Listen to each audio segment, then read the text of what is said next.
pleasure to introduce you to Jesmin. I've also met Jesmin personally more in an external event when I met her. She is an integrated communications professional with over 20 years of experience in both private and public sectors. And she has also worked with multiple stakeholders, including political office holders, wow, for media interviews and engagement. And she's also, trained in the ACTA, or what we call, I think, ACLP these days, and day certified. Not easy, all right, to complete that journey. I think maybe even some of us here have also completed the day certification. Not me. I mean, basically, it's not easy. It's not for the faint-hearted. But she has, of course, very approachable personality, and it ties in very nicely in her job because she dabbles with communication, creative writing, and also disability management. Okay. And Jesmin is currently a consultant with SGEnable, serving the needs of local disability sector, curating and developing the curriculum for the employers. Okay, so she has worked with organizations such as Singtel, that we all know, McDonald's, House of Charities, and many other businesses. She's got a nice, interesting journey as well. Today, she's going to be talking to us on how we should expect the unexpected. All right, so let's hear it from her. I'm going to stop share. And so meanwhile, while Jesmin is getting ready, please type in your questions, 3214440 in menti.com. I think I mentioned this before. In 3 seminars ago, someone actually betted on some of the numbers and then won a consolation prize in 4D. No, I'm not kidding. It's true. So he actually wrote back and said, Eileen, those numbers work for me. Yeah, I know, right? Okay, Jesmin, over to you. All right, thanks, Eileen. Okay, I'll just share my screen first. Okay, I hope you can all hear me and also be able to look at my slides. Okay, great. All right, welcome everyone, and thanks, Kenny. I think that was a really, really, good reflective sharing, very heartfelt sharing. I'm certainly inspired. Okay, so the title of my presentation today is Expect the Unexpected. I think, especially given how, this year has been such a, really unpredictable year for many of us. But life has to go on. I think there has also been many opportunities arising from the pandemic. So I think I like to believe that in every crisis, there are always opportunities. So I hope you will be able to relate to some of my sharing, as this is really a personal journey, or a little bit of reflection as well. So expect the unexpected. See whether it's thought-provoking enough for all of you to start thinking. Yeah. Okay, so there are 4 parts to my presentation today. Essentially, I'm going to cover a little short bio profile, journey beyond the destination. Think about what comes to mind, eh? Because since we are all locked down, we can't really travel. So the journey is perhaps a little bit more intangible. And of course, top 3 takeaways, and I will have my conclusion, a little bit of free gift at the end. Okay, stay tuned. So, okay, I would like to share that this is encapsulate a little bit of what I've actually gone through in the last 20 years. I actually began, or rather, majored in my studies in accounting and finance. But upon my A-level graduation, I decided to take the plunge and move into creative industries. That's where I actually studied in Melbourne, Australia, to actually be trained in advertising. Of course, so upon returning to Singapore, it was almost a natural thing to join the local creative industries. So back then, of course, in the advertising industry, it's still very much expat dominated. okay, where the creative juices flow a lot, better. And, I've been through quite a fair bit of experience with local as well as international agencies before I moved on to in-house communication role. So when I say in-house, meaning doing corporate and marketing comms in private companies. So these are some of the brands that I have worked with, whether it's in-house or as well as agency. So in my communications career spanning over 20 years, I've also moved from private to public sector. You can see one that quite outstanding over there. The logo quite big also.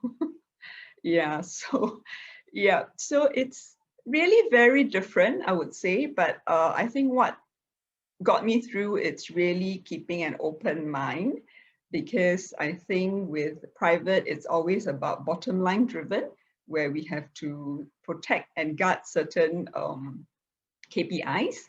Whereas in a public sector, that's where, national education messages are really key. So in my area of work, it's really about, ensuring that we communicate accurately. All right. And of course, I believe many of you have also experienced the awakening of the media landscape, how it has evolved with the proliferation of social media. These days, I don't think we really rely on traditional media outlets for breaking news, but social media perhaps. Okay, so that's where I actually decided to make a career change as well. Not just because, I was getting a little bit tired of doing communications, but, in Singapore, when you reach a certain age and then you receive the Elder Shield invitation, it marks a milestone in our lifespan. So that's kind of like a wake-up call for me. And I took a step back and I reflected, what can I do differently? If I were to lose my job today, how can I, push forward, and still remain relevant, and employable, and be a contributing member of society. So that's where I actually did a lot of homework before that, before just, coming out of it, where I actually approached job coaches as well. I've actually met Eileen then, and to actually think about, what are the possibilities that I can actually, new skills, whether it's new skills or whether looking at different perspectives in life on how you want to, transit from here. So that's where I launched the process of training and outskilling. I like to borrow this term outskilling. A lot of people are more familiar with upskilling, right? But outskilling, as defined by World Economic Forum, is to actually obtain, and acquire new skill sets that is out of your traditional role. So gaining new competencies in emerging markets, if you like. Yeah. So this is where I entered, the whole actor and days journey. If some of you might be familiar with these two certification, it comes under the purview of Skills Future Singapore. So it was a very thorough and rigorous process where there are very clear pathways, training pathways and progression pathways. So I decided to take that so-called leap of faith, right? And during the process, I have to say that, it was really, an eye-opener, because you never actually thought, that, wow, actually with that years of experience, actually you don't know everything lah. Nobody can claim to know everything, but it's actually very, much an eye-opener. All right. So here I am actually in the last column as a consultant doing capability development with SGEnable. And this is where in my new role in the last 1 year, I was able to continue to contribute to the organization. But with the deeper skill sets, I was actually more plugged in to ground issues in serving persons with disabilities and how organizations, employers, and businesses can be an inclusive environment. Okay, so maybe before I move on to my next slide, Maybe we can do a poll. Eileen, can I trouble you to do this poll for me? Thank you. Absolutely. Poll is open. Simple question. That's why you have already half the crowd have responded already. Oh gosh, wow. See the results. Wow, wow, wow. Oh gosh. So Jesmin was very curious, you know. She was so curious when we were preparing and all that, talking about about this seminar. And so the poll question. Okay. Okay, I think we've got like Yep. 78%. Do we have more? Anyone? Spontaneous answer, all right? Whether you have heard of SGEnable, all right? Have you heard of that? All right, I'm gonna just end the poll with Sure. the 80% mark, yeah? And Yep. sharing the results. Ta-da! Oh, Ah, okay. All right, great. Okay, I think so. It's good that I'm here doing this sharing. For those of you who have not heard of us, I'll be glad to share a little bit more about what we do. And for those of you who already know us, thank you very much. I think we have certainly claimed some mind share out there with you. Okay, so we'll move on. Let me, go to this slide. So a little bit about the organization. We are an agency set up by the Ministry of Social and Family Development to actually serve the needs of persons with disabilities in Singapore. And when we refer to disabilities, we talk about physical, visual impairment, hearing loss, autism, and intellectual disability. So to encapsulate the three mission statements that the agency charts, it's to empower persons with disabilities and their caregivers with timely access to information. So it could be support schemes, financial aids. And one of the key area, the second E I would like to emphasize here, it's all about talking about employability, giving persons with disabilities a fair chance at employment. So this is where I'm actively involved in the second E. And of course, last but not least, it's about the engagement. I think today's theme, a lot of E's. All right. Okay, we'll move on. Okay, I will begin sharing my four E's as in my personal perspective. Okay, so journey beyond the destination. We all have through life's journey, life is not a bed of roses. We sometimes encounter curveballs, but at the end of the day, I think we still must be grounded by a lot of, sorry for that.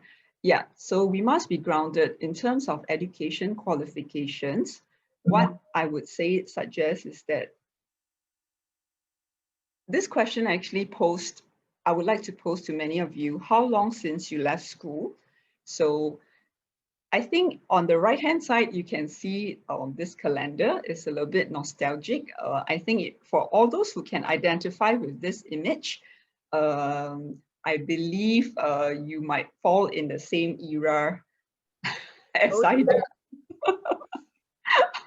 Okay, so while many of us are brought up in school under very harsh or rather demanding, academic benchmarks in Singapore, I think I must say that, while we are expected to achieve a certain level of education qualifications, what was really unexpected this year was also the unprecedented global pandemic, and what more, we are bombarded severely with, public messages, government messages on the pressing need to upskill, retrain with relevant skills and knowledge to what the economy needs. So in fact, many traditional jobs have been phased out, with many frontline services going online. We may now take a step back and realize that, our qualifications may no longer relevant. So while it may sound cliche, but some of the basic steps, is actually, to look at the idea of going back to school if you need to, because lifelong learning isn't that new a term, even before the pandemic, right? Okay, next is my second E would be experience. As you can see, rock climbing obviously takes a lot of experience. So many of us might think that, with that many years of experience, so what?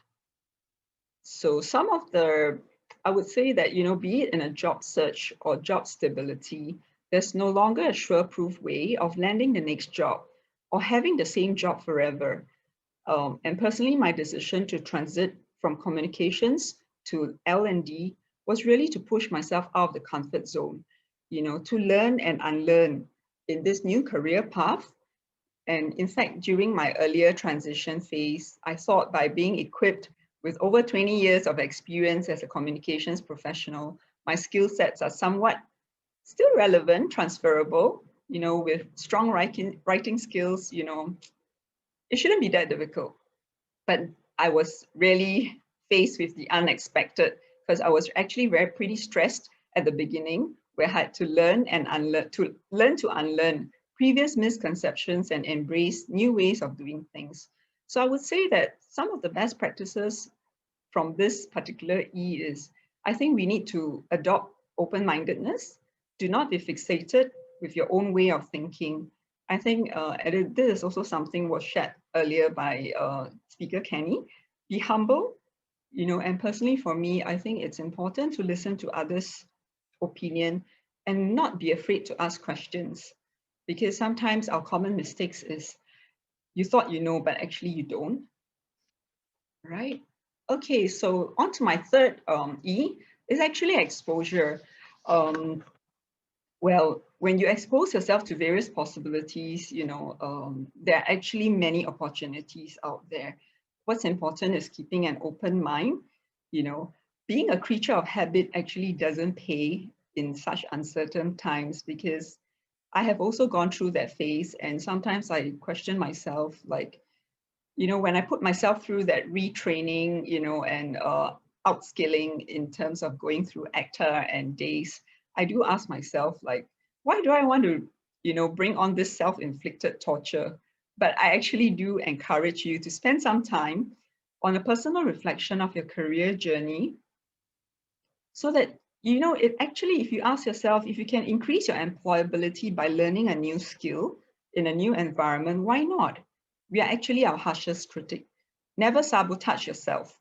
Given this current climate, employment conditions are evolving with the influx of new technologies and digitalization. There can be boundless of opportunities, but only if you want to recognize and acknowledge these opportunities. Okay, and on to my final E.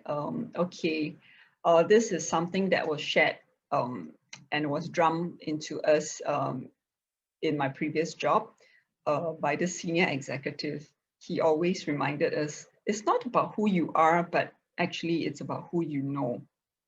I think it's important to build your network of professional contacts so that you will actually expand possibilities, okay, beyond your inner circle. And often, as humans, we need to rely on our fellow human beings throughout our career journey. And one piece of advice is never to burn bridges, because it is crucial to establish good networks, and it is also through this E, of course, that Eileen gave me the opportunity to share with you my journey today, and I'm truly honored. So coming to the top 3 takeaways, I would say, referencing from the title of my presentation today, expect the unexpected, but you can be the unexpected, because I think it's important that you can prove yourself and others that you can do it. You should drop the thought, of those stereotypes where people will say that, oh, she actually studied this, she majored in this. How do you think it's possible for her to be a lab assistant, or a data analyst? And also, the stereotypes of older workers are hard to train, or adapt. I think that's just people stereotyping. I think we should never get caught, in that kind of mindset. So I think what's important is begin by clearly defining your goals and objectives at the start. So I think it's important, as also shared earlier by Kenny, to consider speaking with career advisors or job coaches to understand the progression pathway of the role and industry you are embarking on. Seek the training qualifications needed. Make new contacts in the process. You'll be very surprised and pleasant surprise by the unexpectations that you will encounter. Okay, the second point on challenging yourself, I think this is very important, that we have to be prepared to learn to unlearn.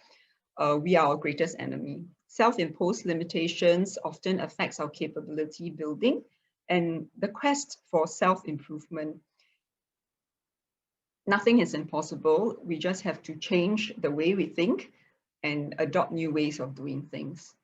Last but not least, this is a personal sharing where I feel that, doing self-reflection, taking stock, keeping a journal, you might want to consider keeping a journal on your career journey thus far, on how well you've done, and how you could have done things better through the various milestones of your career journey. Most importantly, do not limit yourself to the various possibilities and opportunities. There's no formula of a one-size-fits-all. I would like to share with you this quote by Michelle Obama. You should never view your challenges as a disadvantage. Instead, it's important for you to understand that your experience facing and overcoming adversity is actually one of your biggest advantages. So I think what's important is harnessing our strengths, knowing where our strengths lie, and building on past experiences can actually help us do well in our future undertakings. So to recap my sharing, I personally believe we can be responsible for one's own career growth. In this highly unpredictable world, we should continually examine our personal 4 E's, as I've shared earlier. Just sharing my personal quote, be prepared to learn to unlearn, as it is the first step in pursuit of lifelong learning.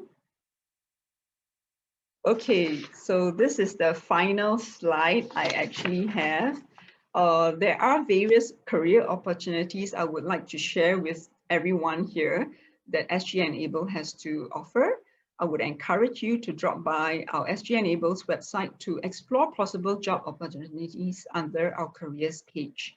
Since 2013, since our inception, we have attracted talents from various industries. I've had a colleague who used to be an accomplished chef, and ever since he joined us, he became a job coach, working alongside persons with disabilities who desire to carve a career in F&B. The journey has been an eye-opener for him, and many of you might think that it's the same. He was a chef, and he's working alongside persons with disabilities in the same kitchen environment, perhaps doing the same task, but actually no, because while he might have the domain knowledge, but in application, he had to learn and unlearn too. An example would be, he actually shared that he had to exercise much empathy in his role as a job coach when working with special needs learners. There is a QR code you can also scan that brings you directly to your page, to our careers page. Okay, with this, I will conclude my presentation today. I wish you all a positive week ahead, and we can stay in touch via LinkedIn. Thank you. Wow, thank you so much, Jesmin. Thank you, thank you. So I've taken down some pointers that you have mentioned in your speech. I particularly like, why not be the unexpected? Oh, I mean, in a good way, right? I really like that, be the unexpected. Although it starts with U rather than E, but I accept. And then you mentioned about outskilling. That's really something cool as well. Yeah. So I think upskilling being one, outskilling, whatever it is, we need to add to our repertoire of skills. And that's absolutely good, because you never know. We need to stay relevant and all. There are a couple of questions that are being asked as well, asking about, if you were to switch role, will people see that as a job hopper? Just some quick view here. Yeah. Okay. Yeah. I think especially in my earlier career journey, because coming from a generation of so-called employers, or rather employees or job seekers, we are kind of like, people like to stereotype that generation of people tend to job hop very often. But I think what's important is that it's important to actually demonstrate to employers or interviewers how you have actually harnessed that knowledge, that experience from the previous role, and how you can bring forward to this organization, this potential employer. I think what's important is not just the length of your service within a company, but employers are sharp enough to actually identify, if this candidate has actually learned quite a fair bit in his previous role. Because I think that's in fact, I'm not so sure, but there was also a saying that sometimes employers tend to see that if people have stayed in one particular job for a fair bit of amount of time, they also stereotype that oh, this person may not be that dynamic, maybe not so marketable. But you see, all these are stereotypes. At the end of the day, there's no right or wrong answer. But I think more importantly, at job interviews, it's important to demonstrate what you have, the kind of skills and attitudes that you have actually acquired in your previous role, and show them that you are able to contribute, to actually be a very strong contributor in the organization.